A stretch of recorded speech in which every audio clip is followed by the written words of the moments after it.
전사여 찬송하세.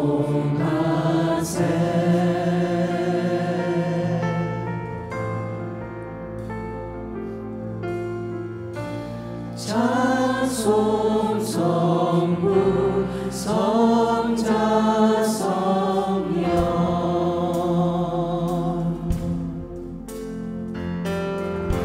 만복의 근원 하나님 성삼위일체 주님께 찬송 드리고 열방이 주를 찬양해. 전사여 찬송하세. 온 만물 목소리 높여 찬송 성부 성자 성령 찬양해. 광대하신 삼위의 하나님 크고 가까우신 자비의 하나님 공고한 자여 기뻐하라. 찬양해. 언약의 주 선하신 하나님 주께로 피하는 복 있는 자들아 그 입술로 주 찬송하라.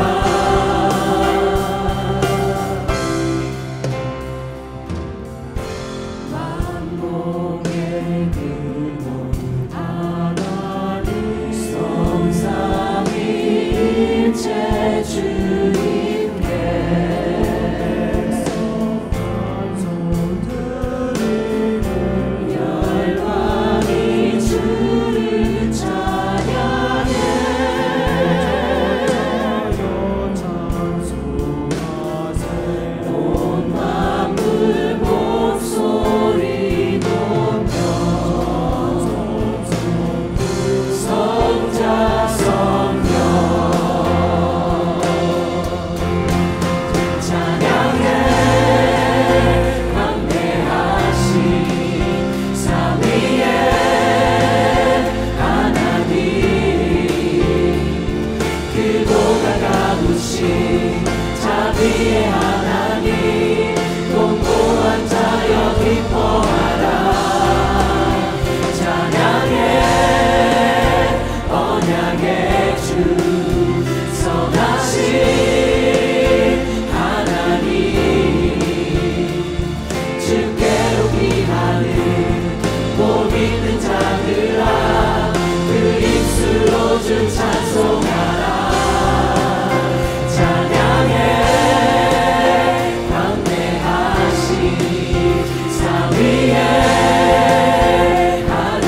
주의 나라가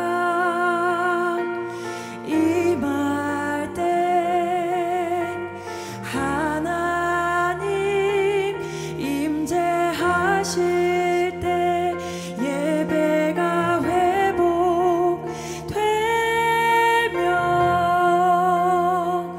기적은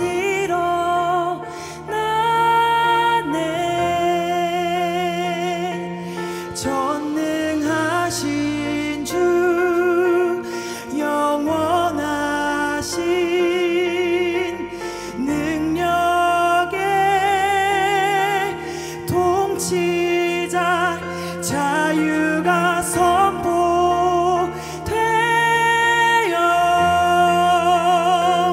주 백성 돌아오네.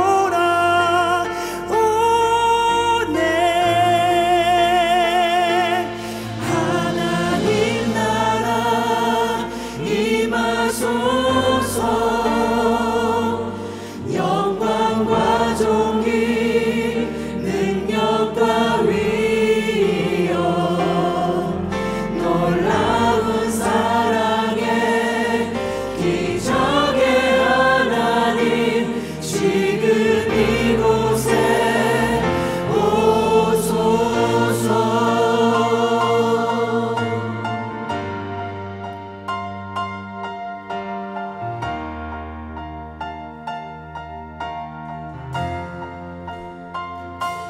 주의 나라가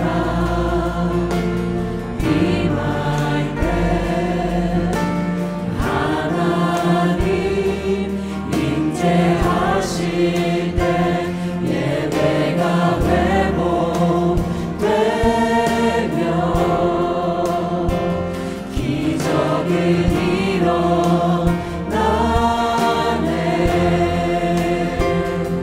전능하신 주 영원하신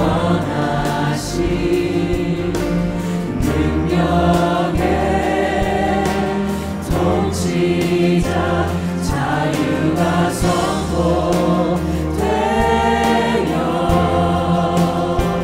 주 백성 돌아오네.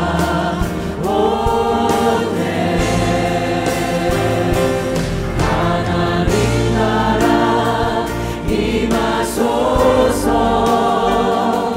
영광과 존귀 능력과 위엄 놀라운 사랑의 기적의 하나님 지금 이곳에 오소서. 하나님 나라 임하소서. 영광과 존귀 능력과 위엄 놀라운 사랑의 기적의 하나님 지금 이곳에 오소서. 주 높고 위대하심을 크게 외쳐 선포하네. 만왕의 왕 주 하나님 지금 오소서. 주 높고 위대하심을 크게 외쳐 선포하네. 만왕의 왕 주 하나님 지금 오소서. 하나님 나라 임하소서. 영광과 존귀 능력과 위엄 놀라운 사랑의 기적의 하나님 지금 이곳에 오소서. 하나님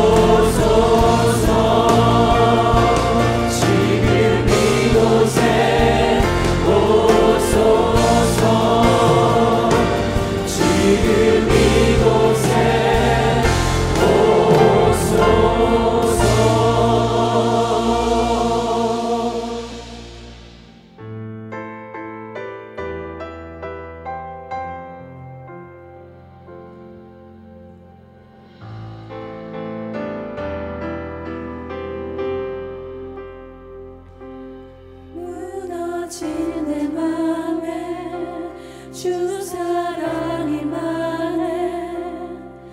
나의 눈을 열어 주 보게 하시네. 길 잃은 날 위해 성령 강구하사 나의 눈을 열어 주 보게 하시네. 나의 눈을 열어 주 보게 하시네. 주의 나라 오리라. 주께서 부르실 때 소망과 영광에 주의 뜻 이루소서.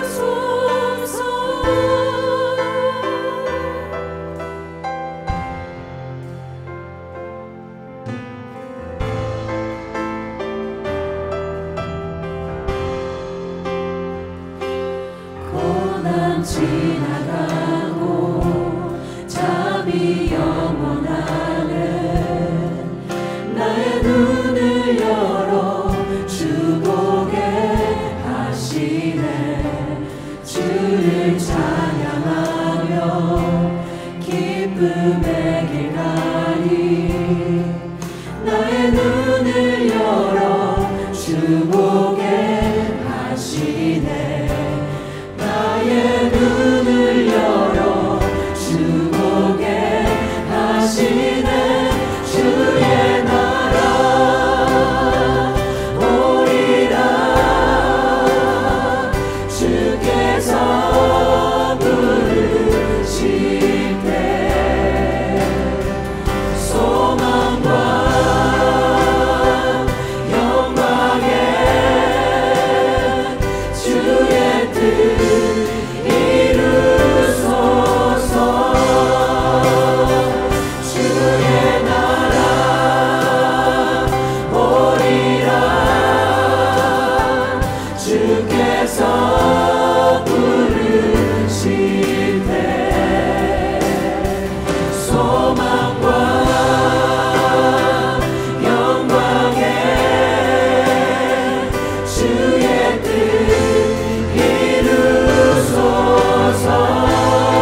기쁨도 전염이 됩니다.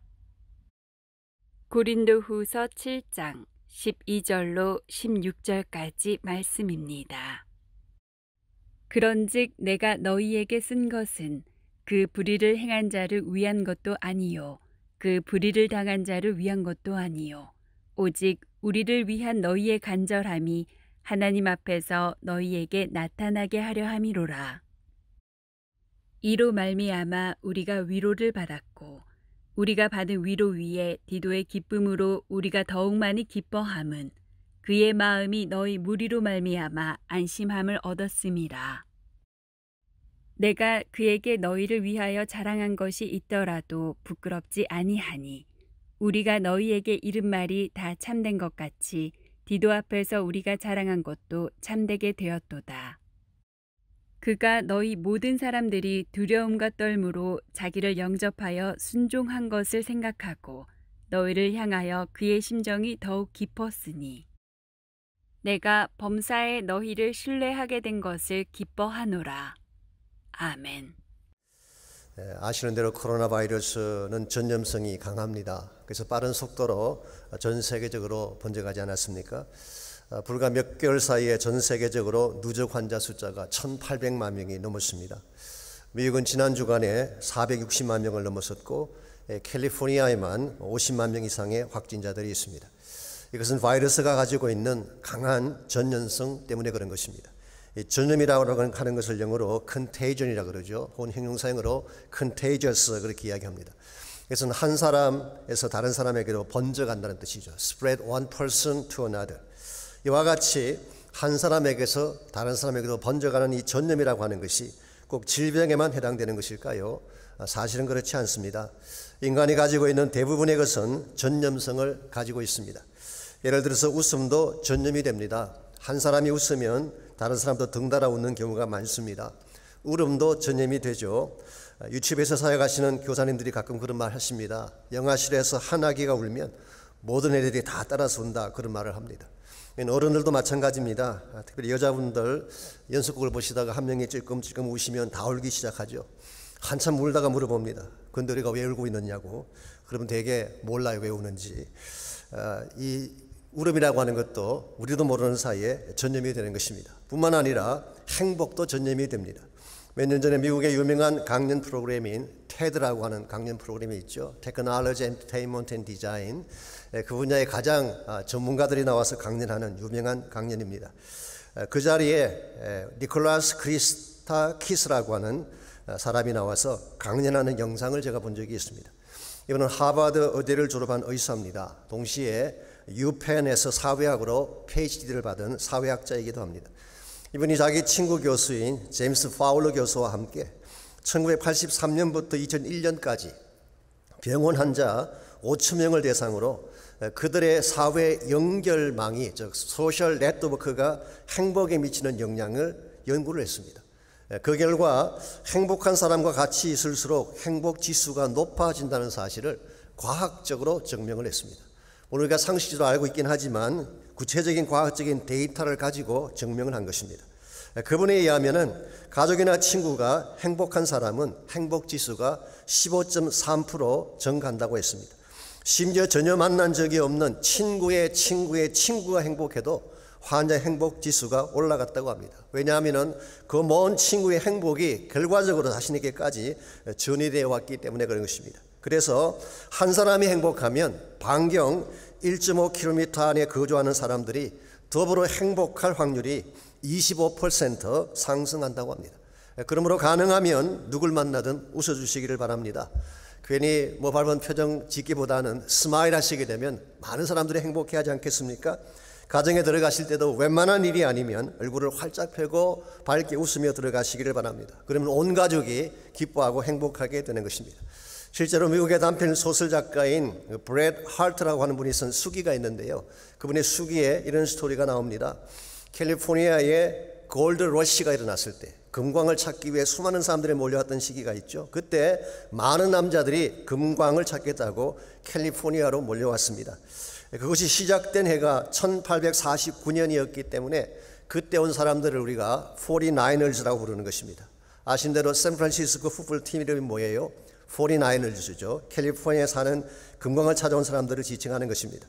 짐작하시겠지만 금광에 모여있는 광부들은 다 거친 사람들이, 그래서 이 광부들의 탄광촌에는 거의 매일 밤마다 술을 먹고 주먹질하고 소리를 지르고 심지어 총질하는 그런 일들이 벌어졌습니다. 이와 같이 아주 터프하게 와일드하게 살아가는 그 사람들 가운데에 이 탄광촌 안에 어느 날 한 아기가 태어난 것입니다. 이 밝고 평화롭게 웃는 예쁜 아기였습니다. 그런데 그만 아기를 낳은 산모가 질병으로 갑자기 세상을 떠나게 되면서 이 아기를 어떻게 할 것인가 의논하던 광부들이 자신들이 아기를 키우기로 결정을 했습니다. 그래서 광부들이 시간표를 짜서 돌아가면서 아기를 돌보고 우유를 먹이는 일을 한 것입니다. 이와 같이 몇 개월을 하는 동안에 생각지 않던 변화가 일어났습니다. 이 광부들의 언어가 달라진 것입니다. 고함 소리가 적어지고 말씨가 부드러워졌어요. 술과 싸움이 없어지게 되고 오히려 황금을 위해 경쟁하던 그들이 협력을 도모하며 함께 살아가는 지혜를 배우게 된 것입니다. 무엇이와 같은 변화를 만들었을까요? 한 아기 때문입니다. 아기가 가지고 있는 천진난만한 웃음과 평안이 매일 아기를 컨택트하는 그들에게 전념이 된 것입니다. 이와 같이 웃음이라고 하는 것, 기쁨이라고 하는 것은 전념성을 가지고 있습니다. 사랑도 전념이 되고 감사도 전념이 되는 것입니다.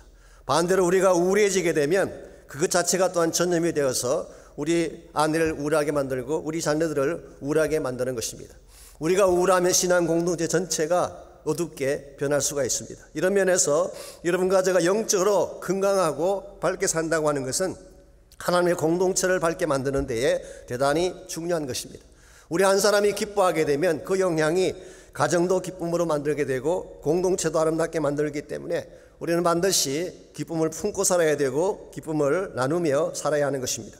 우리가 어떻게 하면 우리 마음속에 참된 기쁨을 품고 이 기쁨을 많은 사람들에게 나누어주며 살아갈 수 있을지 오늘 주신 본문을 중심으로 그것을 함께 정리해 보려고 합니다.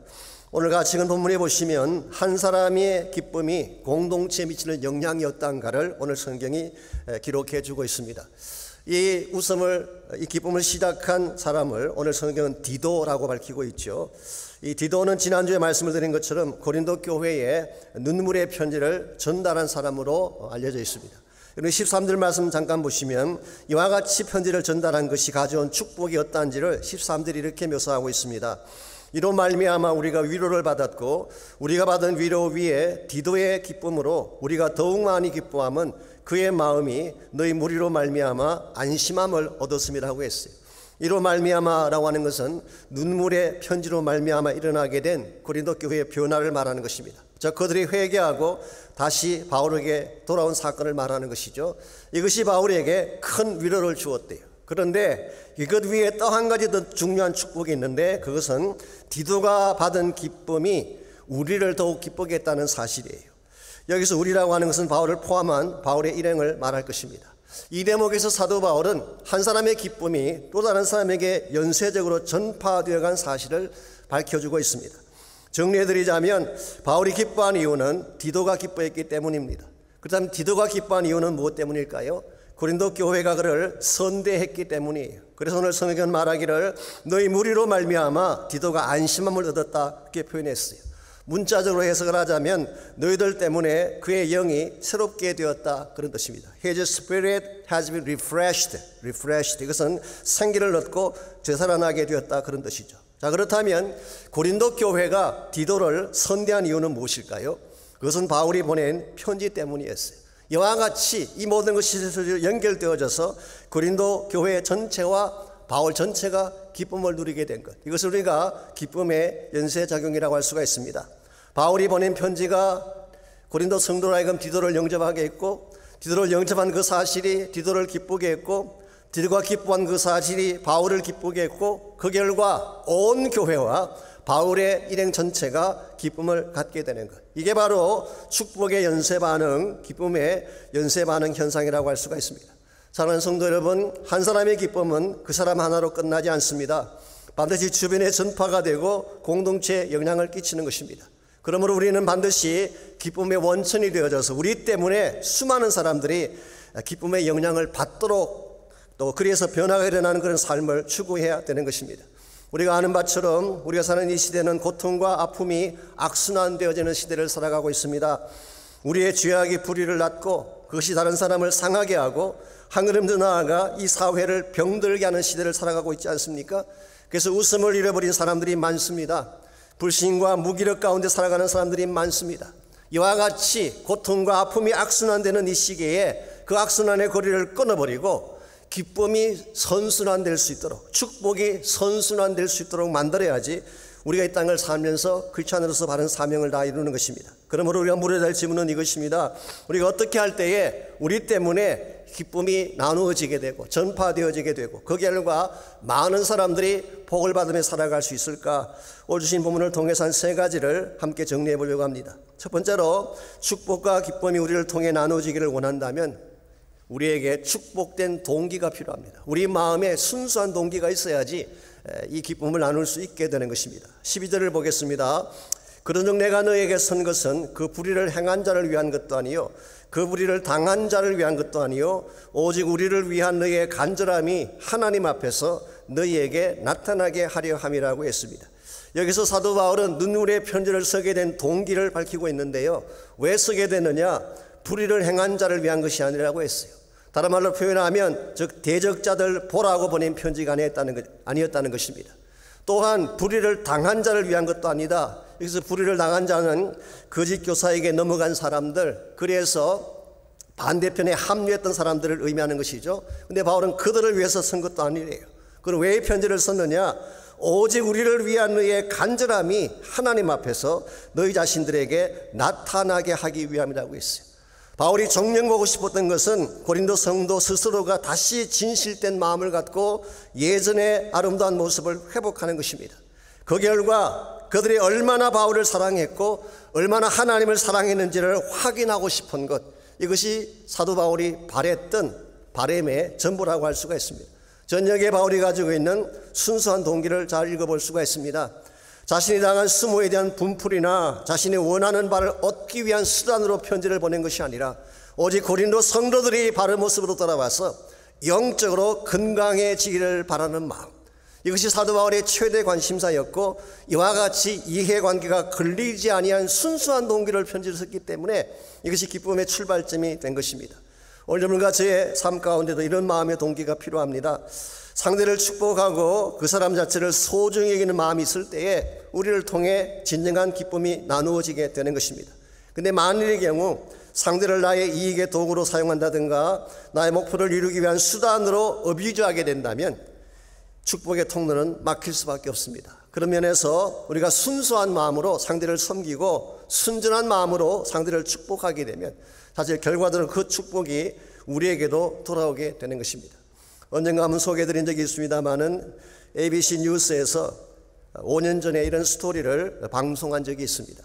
뉴저지에 근무하는 소방관 2명이 밤새 불 끄는 작업을 하고 새벽 5시 반경에 한 식당에 들어왔어요.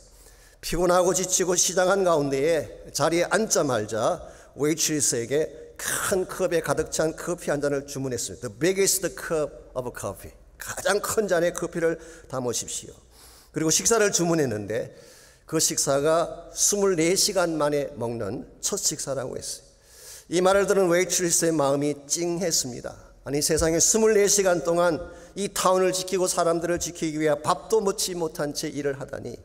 그래서 식사가 끝났을 때 이 웨이트리스의 이름이 리즈인데요. 이 리즈는 식탁이 끝난 후에 식탁 위에 청구서 체크를 갖다 놓는 대신에 그 체크 뒤에 이런 메모를 적어서 주었어요. 그 메모의 내용이 이와 같습니다. Thank you. 감사합니다. Your breakfast is on me today.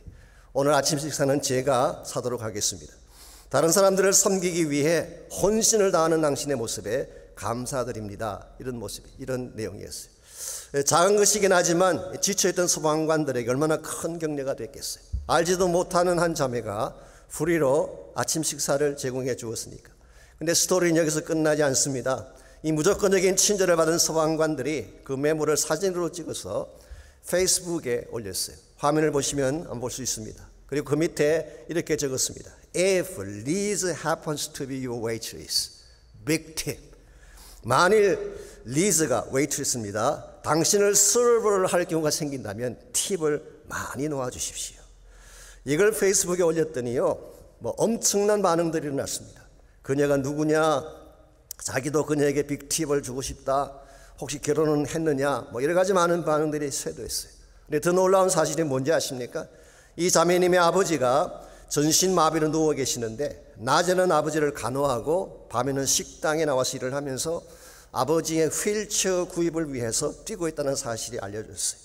이 부모님의 결혼 기념일인 그해 12월 30일까지 17,000불을 모금할 계획이었는데 하루 만에 5,300불이 모금되었다고 합니다.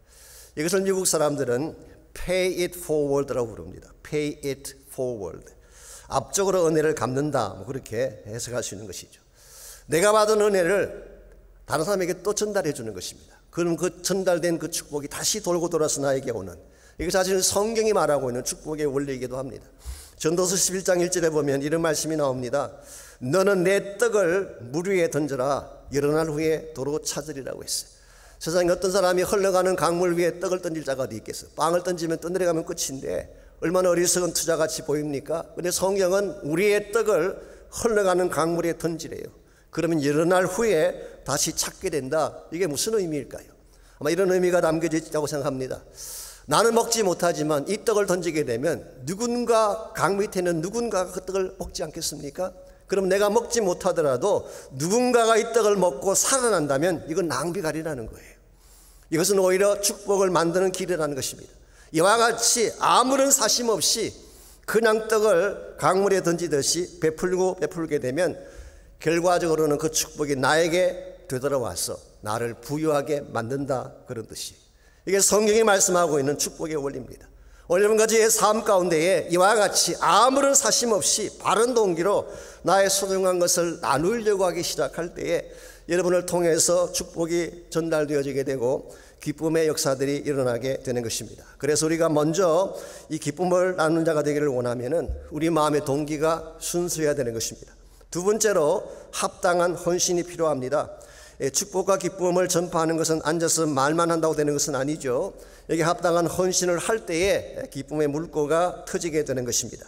14절을 보시면 디도가 편지를 들고 고린도를 방문한 결과 확인된 사실 하나가 14절에 소개가 되어 있습니다. 내가 그에게 너희를 위하여 자랑할 것이 있더라도 부끄럽지 아니하니 이는 너희에게 이런 말이 다 참된 것 같이 디도 앞에서 우리의 자랑한 것도 참되게 되었도다. 아마도 바울이 평소에 디도에게 고린도 교회에 대한 자랑을 좀 늘어놓은 것 같습니다. 사람들이 생각하는 것은 그렇게 나쁜 교회 아니야. 사실은 착한 사람들이야. 영성이 깊은 사람들이야. 지금 약간 이렇게 틀어져 있는 것처럼 보이지만 언젠가 다시 돌아올 거야. 이와 같은 자랑을 많이 했던 것 같습니다. 그랬는데 디도가 직접 가서 고린도 교회 성도를 보았더니 실제로 그렇다는 사실이 밝혀진 거예요. 그래서 우리가 자랑한 것이 참되게 되었다. 이 말의 뜻이 뭐냐고 하면 우리가 자랑한 모든 자랑이 사실로 판명되었다, 그런 뜻이에요. It's proven to be true. 이것은 고린도 교회 성도들이 소문으로만 듣던 교회가 아니라 실제로 바울이 보낸 편지를 받고 그들의 마음이 다 풀려지게 되고 불신과 오해의 담이 다 허물어지면서 예전의 모습으로 돌아왔음을 말하는 것입니다. 이와 같이 오해가 있고 막힌 담이 있던 고린도 교회의 문제를 풀기 위해서 거기까지 직접 간 사람이 누구였나요? 바로 디도였다는 것입니다. 뒤에 다시 한번 다룰 기회가 있을 것으로 생각합니다만은 오늘 이 본문을 통해서 잠깐만 디도에 대한 소개를 해드리자면요, 디도는 영어로 타이러스라고 그러죠. 타이러스. 헬라 말로는 티토스입니다. 그래서 디도라고 우리말식이 더 맞죠. 이 사람은 원래 유대인이 아니고 헬라인이었습니다. 그리고 아마 안디옥 출신이 아닌가 짐작을 합니다. 안디옥 출신. 디도서 1장 4절에 보게 되면 사도 바울이 그를 믿음을 따라 내 참아들이 되었다라고 말한 것을 보면 아마 바울을 통해 복음을 듣고 예수님 만나고 그의 제자가 된 것 같습니다. 갈라디아서 2장 3절 말씀에 하면은 이방인 문제를 다루기 위해서 예루살렘 공회가 모였을 때, 혹시 기억나시나요? AD 50년에 우리 기독교 사상 최초의 공회가 예루살렘에서 모였죠. 바울이 1차 선교행을 마치고 왔을 때에 한 가지 빅 이슈가 등장합니다. 이방인들이 크리스천이 되는 과정에서 뭐가 필요하냐, 그들이 할례받고 율법을 지켜야 되느냐, 이 문제가 생겼을 때에 예루살렘에 공회가 모이게 됐죠. 그때 바울과 바나바가 그 공회에 참석을 했는데 성경 기록에 하면은 디도가 함께 참석했어요. 더구나 놀라운 것은 할례를 받지 않은 상태에서 예루살렘 공회에 참석한 것입니다. 이것은 이방인이 크리스찬이 되기 위해 할례 받을 필요가 없다는 사실을 가시적으로 보여준 케이스가 된 것입니다. 이걸 보게 되면 제부 초창기부터 바울과 함께 동력을 했던 것 같습니다. 그럼에도 불구하고 바울의 동력자들 가운데서 가장 파퓰러했던 것은 아닌 것 같아요. 오히려 성경을 쭉 읽어보게 되면 바울은 디모데를 더 편애한 것 같습니다. 그래서 신약 성경에 디모데에게 보낸 편지는 2통이나 돼요. 디모데전서, 디모데후서. 그러나 디도에게 보낸 것은 짧은 한 통의 편지밖에 없습니다. 그러나 나중에 이 바울이 자기 후임자를 세울 때에 디모데에게 에베소 교회를 맡겼어요. 이 에베소 교회라고 하는 것은 바울 사역의 중심 센터이고 아시아 교회의 중심지입니다. 그래서 가장 중요한 요지에 디모데를 맡긴 것입니다. 그랬는데 디도에게는 어디를 맡겼나요? 그레데 교회를 맡겼어요. 이 그레데 교회는 그레데 섬에 있는 교회인데요, 지중해 안에 있는 섬입니다.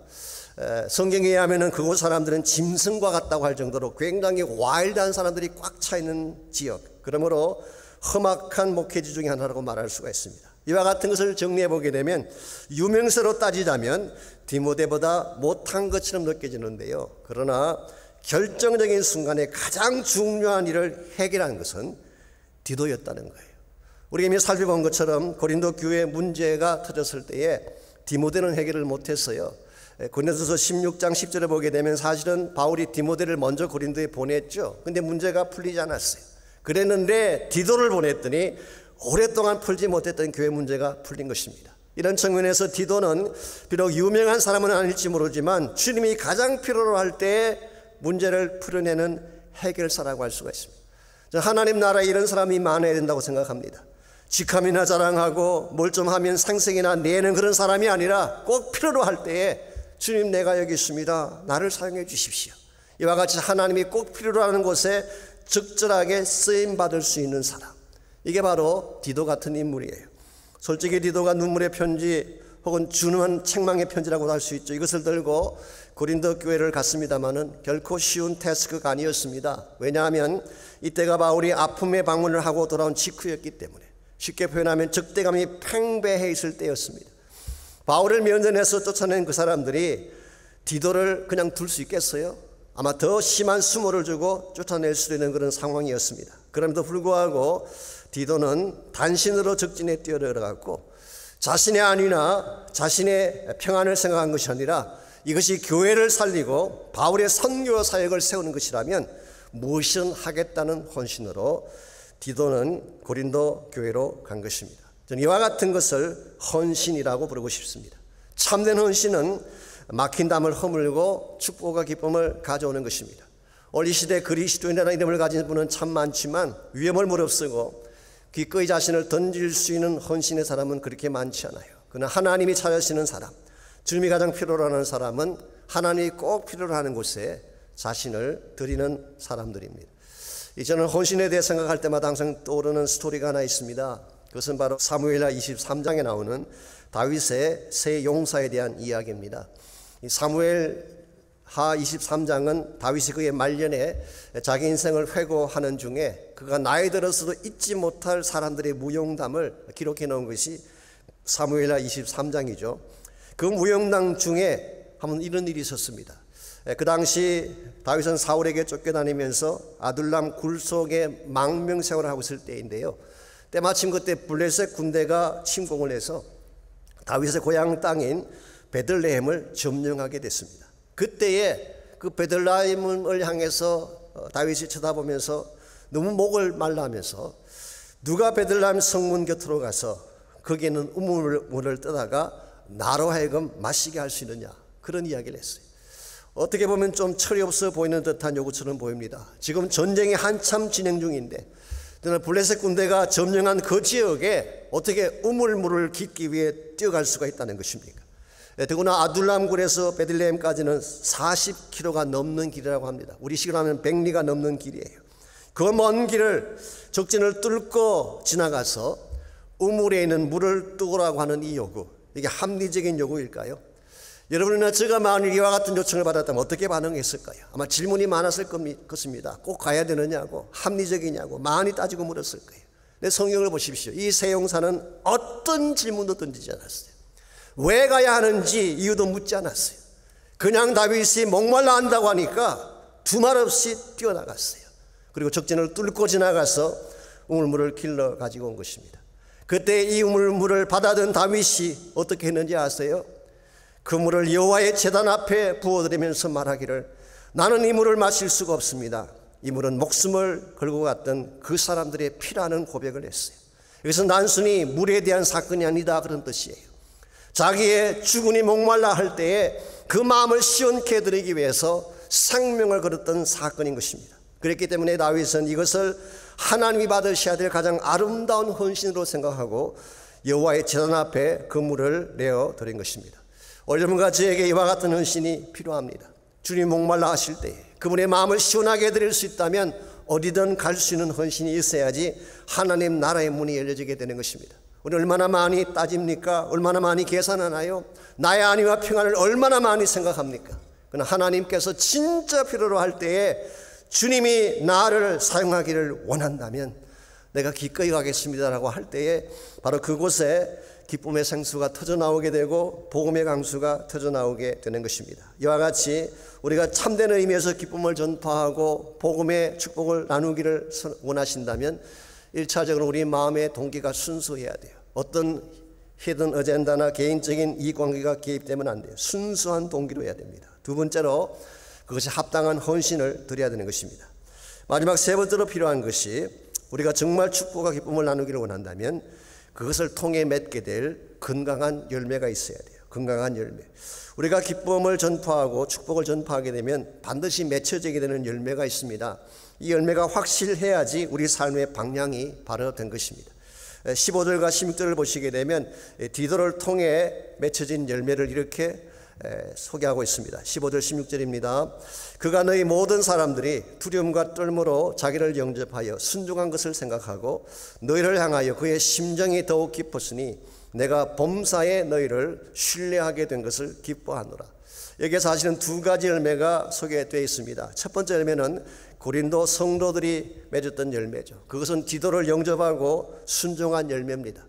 사실 그동안 고린도 교회 성도들이 바울에 대해서 굉장히 배척하는 마음을 갖고 있었죠. 그랬는데 그들이 그걸 다 내려놓고 reconciliation, 완전한 화목을 이루었다고 하는 것. 그래서 디도를 영접한 것, 잘 받아들인 것. 이것은 바로 고린도 교회가 맺었던 열매라고 할 수가 있죠. 근데 두 번째 열매는 바울이 얻게 된 열매입니다.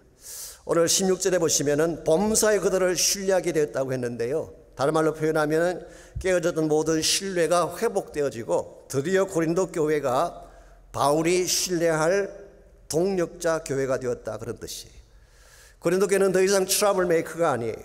분열과 투쟁을 일삼던 문제가 아니라 함께 주의 나라를 세워갈 동력자 교회가 되었다. 이건 바울이 얻게 된 가장 아름다운 열매라고 할 수가 있습니다. 이와 같이 고린도 성도 자체들이 보여주었던 순종의 열매와 고린도 교회를 통해 복음적 사명을 이루는 데 큰 동력자를 맞이하게 된 사도 바울의 열매, 이 두 가지 열매가 사실은 디도가 헌신했던 이 헌신을 통해 맺어지게 된 것입니다. 그런데 여기서 한 가지 우리가 짚고 넘어가야 될 중요한 사안이 있습니다. 그런데 과연 이와 같은 모든 일들이 디도나 바울 때문만에만 일어난 것일까요? 물론 디도가 했던 역할은 참 중요합니다. 지금까지 말씀드린 것처럼 용기 있는 헌신을 보여주었죠. 그렇다고 할지라도 바울이 보낸 편지를 갖고 적진에 들어갔는데 그 편지 한 통을 받자마자 지금까지 모든 문제가 눈뜨시 다 사라지고 디도를 억셉트한다고 하는 것이 과연 우리의 노력만으로 될 수 있는 일일까요? I don't think so. 여기는 뭔가 다른 팩트가 있는 것입니다. 저는 그렇게 생각합니다. 사도 바울이 평소에 고린도 교회를 위한 기도를 멈추지 않았다고 생각해요. 사도 바울이 가장 사랑했던 교회가 고린도 교회 아닙니까? 18개월 동안 함께 있으면서 많은 교제를 하고 한 사람 한 사람을 다 알 정도로 퍼스널 릴레이션십을 가진 교회가 고린도 교회입니다. 그러므로 바울은 고린도 교회를 떠난 이후로 한순간도 그 교회를 향한 기도를 멈추지 않았을 거예요. 더구나 고린도 교회에 문제가 생겼는데 기도하지 않았을 리는 없습니다. 제가 이렇게 말씀드리는 데는 충분한 근거가 있습니다. 예를 들어서 말이죠, 바울이 로마 교회를 위한 기도한 내용이 로마서 1장 9절 이하에 나옵니다. 로마로 가는 길이 막혔을 때 바울은 너희를 위해 쉬지 않고 기도한다고 했어요. 에베소서 2장 16절에 보게 되면 에베소 교회를 위해서도 기도를 그치지 않는다 그렇게 표현했어요. 빌립보서 1장 9절에 보게 되면 빌립보 성도들을 위한 기도도 멈추지 않았고 계속한 사실을 기록합니다. 심지어 골로새 교회는 바울이 세운 교회도 아니고 방문해 본 적도 없는 교회인데 골로새서 1장 9절에 보면 이렇게 기록이 되어 있습니다. 우리가 듣던 날부터 너희를 위하여 기도하기를 그치지 아니하고 그랬어요. 그러므로 바울은 본인이 복음을 전거해야 되고 본인이 사역했던 교회라면 어느 교회를 막론하고 쉬지 않고 기도한 사실을 분명히 알 수가 있습니다. 이와 같이 다른 교회를 위해서도 그렇게 기도한 바울이 본인이 그렇게 사랑했던 고린도 교회가 아픔 가운데 있고 문제 가운데 있는데 그냥 두었을 리는 절대로 없습니다. 틀림없이 날마다 눈물로 메어 달렸을 거예요. 이와 같은 사도 바울의 기도가 바탕에 깔려 있었기 때문에 이 디도가 가자마자 문제가 풀린 거예요. 기도의 열매라고 저는 생각합니다. 성령께서 역사하신 것입니다. 책망의 편지를 받고도 반항하지 않고 회개하며 가슴을 치게 한 것 성령께서 하신 일이에요. 디도 한 사람의 방문으로 모든 문제가 눈 녹듯이 사라지고 화해장이 펼쳐지게 된 것 성령께서 하신 일이에요. 무엇보다도 바울과 디도 그리고 고린도 성도들의 마음이 기쁨으로 가득 차게 된 것, 이 성령께서 만드신 열매라고 생각을 합니다. 우리 스스로는 기쁨을 창조할 힘이 없습니다. 우리는 본래 죄성을 가진 존재이고 우리 안에 선한 것이 없기 때문에 우리의 노력으로 기쁨을 만든다고 하는 것은 사실은 불가능해요. 근데 우리 안에 성령께서 임재하시게 되면, 성령이 우리를 통해 일하기 시작하면 우리 안에서 기쁨이 나오는 것입니다. 그러므로 기쁨의 진짜 원천은 우리 자신에게 있다기보다 성령 하나님께 있는 거예요. 여러분 마음속에 혹시라도 기쁨이 사라지고 근심이 꽉 차 있다면 성령님께 나가시기를 바랍니다. 성령의 타취를 받으시기를 바랍니다. 성령께서 만지시면 우리 안에 있던 모든 고통과 아픔이 사라지고 다시 기쁨이 회복되는 거예요.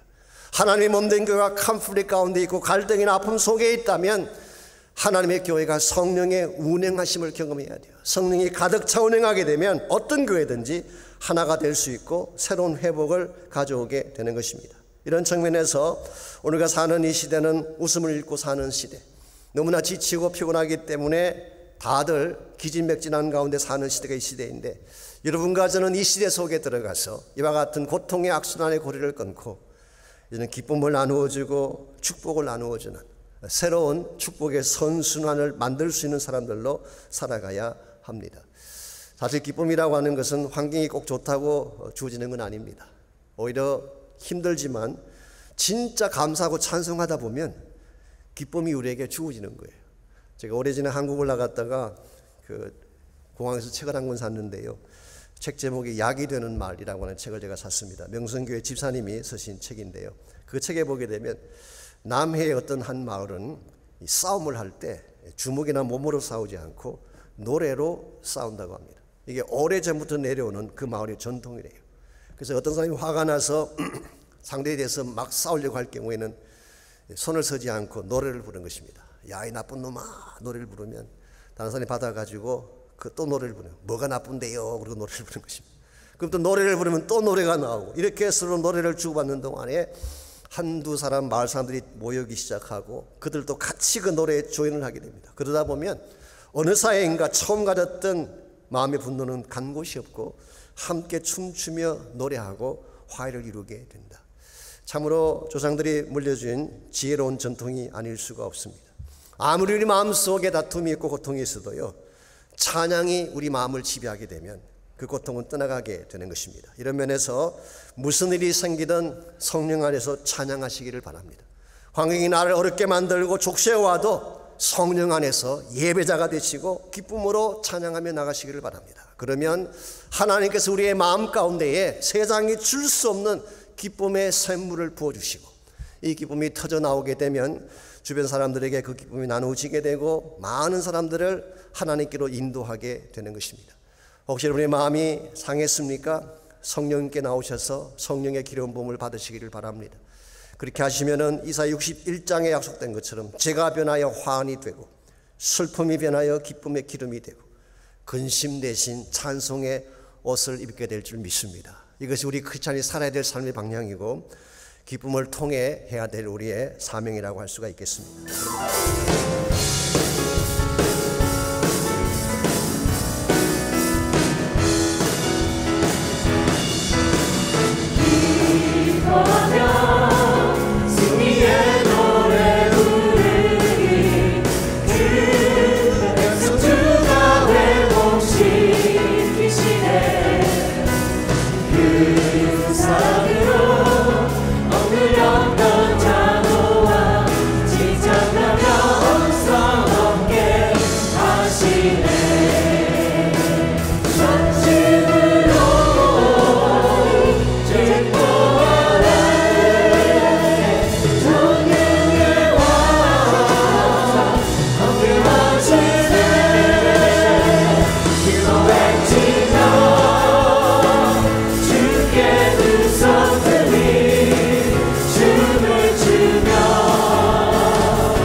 이제는 우리 구주 예수 그리스도의 은혜와 하나님 아버지의 무한하신 사랑과 성령님의 강력한 임재하심이 이 시간 주 앞에 나와 하나님을 찬양하고 예배하고 돌아가는 주의 백성들과 또 각 가정에서 온라인으로 예배드리는 모든 사랑하는 주의 백성 한 분 한 분에게 그들의 가정과 삶의 터전과 자녀들과 자손들 위해 이제로부터 항상 함께하여 주시기를 살아계신 예수님의 이름으로 간절히 축원하옵나이다. 아멘.